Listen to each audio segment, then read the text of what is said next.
بسم اللہ الرحمن الرحیم۔ السلام علیکم۔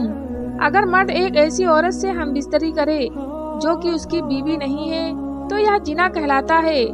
ضروری نہیں کہ ساتھ سونے کو ہی جنا کہتے ہیں، بلکہ چھونا بھی جنا کا ایک حصہ ہے، اور کسی پرائی عورت کو دیکھنا آنکھوں کا جنا ہے۔ جنا کو اسلام میں ایک بہت بڑا گناہ شمار کیا گیا ہے، اور اسلام میں ایسا کرنے والوں کی سزا دنیا میں ہی رکھی ہے، اور مرنے کے بعد اللہ اس کو سخت سزا دیں گے۔ جنا کی سزا کیا ہے اور اس کے بارے میں قرآن حدیث میں کیا احکامات ہیں، اور ایسی کون سی 3 عورتیں ہیں جن پر جنا کی سزا عائد نہیں ہوتی، اگرچہ ان پر جنا کا جرم ثابت بھی ہو جائے لیکن ان پر شریعت لاگو نہیں ہوگی۔ حضرت محمد صلی اللہ علیہ وسلم نے فرمایا، مومن ہوتے ہوئے تو کوئی جنا کر ہی نہیں سکتا۔ اللہ تعالیٰ قرآن پاک میں فرماتا ہے، اور دیکھو جنا کے قریب بھی نہ جاؤ، یہ برائی اور بہت برا ہی راستہ ہے۔ اگر جنا کرنے والے شادی شدہ ہوں تو کھلے میدان میں پتھر مار مار کر مار ڈالا جائے، اور اگر کنوارے ہوں تو 100 کوڑے مارے جائیں۔ آج کل دیکھنے میں آیا ہے کہ اس دنیا میں بہت سے لوگ شامل ہیں، خاص کر کے اس بازار میں جہاں عورتیں اور مرد جاتے ہیں۔ کسی کا ہاتھ کسی کو لگ رہا ہے، کہاں لگتا ہے کچھ معلوم نہیں ہوتا، چاہے لڑکا ہو یا لڑکی، اور پھر اس گناہ کرنے کے بعد اپنے دوستوں کو بڑی شان سے سناتے ہیں، بلکہ ان کو بھی ایسا کرنے کی رائے دیتے ہیں۔ اگر کوئی لڑکا یا لڑکی کوئی غلط کام کرتا ہے تو اس کا گناہ اس کے ماں باپ کو بھی ملتا ہے، کیونکہ انہوں نے ان کی شادی جلدی نہیں کی، جس کی وجہ سے وہ غلط کام کرنے لگے، اور شادی کی عمر ہونے کے بعد بھی ان کی شادی نہ کریں تو اللہ ناراض ہو جاتا ہے اور ان کے گھر سے برکت ختم ہو جاتی ہے، اور ان ماں باپ سے قیامت کے دن اللہ حساب مانگے گا۔ اللہ نے قرآن میں فرمایا، پاک دامن لڑکیاں پاک دامن لڑکوں کے لیے ہیں۔ اس کا مطلب یہ ہے کہ اگر آپ اچھے ہیں تو اللہ آپ کو بھی اچھی بیوی یا اچھا شوہر دے گا۔ جنا ایک ایسا عمل ہے، اس سے نشہ، ایڈز، کینسر جیسی موذی بیماریاں پھیلتی ہیں۔ جنا سے انسان کا دل مردہ ہو جاتا ہے، جبکہ اکثر دیکھنے میں آیا ہے کہ جب دل مردہ ہو گیا تو پھر اس کے دل سے اسلام کی روشنی ختم ہو جاتی ہے، جس سے وہ ایمان سے خالی ہو جاتا ہے۔ انسان جو بھی غلط کام کرتا ہے اس کی قیمت اس کے بچوں، ماں یا بہن کو اس دنیا میں ہی ادا کرنی پڑتی ہے۔ امام شافعی رحمۃ اللہ علیہ کہتے ہیں کہ جنا ایک قرض ہے، اگر جو ایسا قرض لے گا تو تیرے گھر سے یعنی تیری بہن بیٹی سے وصول کیا جائے گا۔ اس کبیرہ گناہ کی اور بھی سزائیں ہیں، لہذا خود بھی اس سے بچیں اور اپنے دوستوں کو بھی بچائیں۔ اگر آپ نے اپنا جنسی قصہ اپنے دوست یا سہیلی کو سنایا اور اس کے دل میں بھی ایسا کرنے کی بات آ گئی اور اس نے وہ کام کر لیا، اس کا گناہ آپ کو بھی ملے گا، کیونکہ آپ نے ہی اس کو غلط راستہ دکھایا ہے۔ قرآن اور حدیث میں ہمیں جنا کی سزا اور اس کے برے ہونے کے بارے میں بتایا گیا ہے۔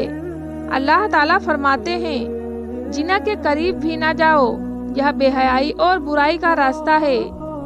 جانیاں اور جانی کو کوڑے مارو، ہر ایک کو ان دونوں میں سے 100 کوڑے۔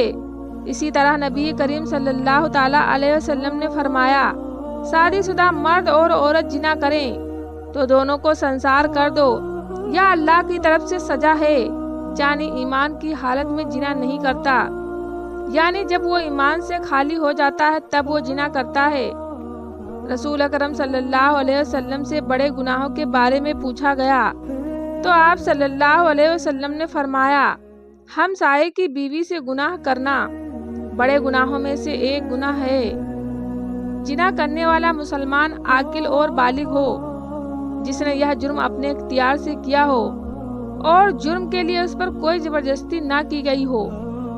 رسول اکرم صلی اللہ علیہ وسلم نے فرمایا، 3 قسم کے لوگوں کا کوئی جرم نہیں لکھا جاتا، یعنی 3 قسم کے ایسے لوگ ہیں جنہوں نے اگر جنا کیا بھی ہو تو ان پر دین اسلام کی روح سے کوئی حد لاگو نہیں ہوتی۔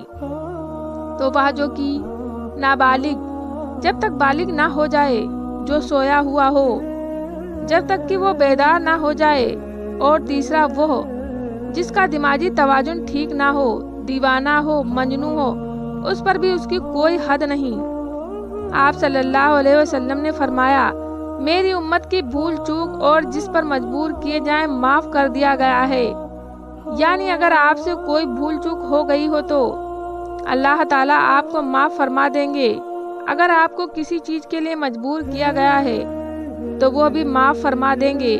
جنا کرنے والے کے لیے رحم یعنی جنا پر حد کرنے کا ایک طریقہ بتایا گیا ہے۔ زمین میں ایک گڈھا کھودا جائے، جانی کو اس میں کھڑا کر دیا جائے، کھڑا کر کے سینے تک اس کو مٹی میں دبا دیا جائے اور پھر پتھر مارے جائیں یہاں تک کہ وہ مر جائے۔ یا کارروائی امام اور مسلمانوں کی ایک جماعت کے سامنے کی جائے۔ اللہ تعالیٰ کا فرمان ہے اور ان کی سزا کے وقت ایمان والوں کی ایک جماعت حاضر ہونی چاہیے۔ رجم کے بارے میں عورت اور مرد کا حکم برابر ہے، البتہ عورتوں کو کپڑے باندھ دیے جائیں تاکہ وہ بے پردہ نہ ہو۔ اسلام عصمت و عفت کو سب سے بڑی قیمتی متاع قرار دیتا ہے اور اس کی حفاظت پہ ہر شے پر مقدم رکھتا ہے۔ چنانچہ جنا اسلامی معاشرے میں انتہائی گھنونا اور بدترین جرم ہے اور اسلامی تعزیرات میں اس جرم کی سخت ترین سزا مقرر ہے۔ اللہ تعالیٰ سورہ بنی اسرائیل میں فرماتا ہے، جنا کے قریب بھی مت جاؤ، بلا شبہ یہ بے حیائی اور برائی کا راستہ ہے۔ اس آیت کریم میں جنا سے اس طرح روکا گیا ہے، جنا نہ تو کرو بلکہ جنا کے قریب ہی نہ جاؤ، جس سے معلوم ہوتا ہے کہ جنا ایک بہت بری چیز ہے۔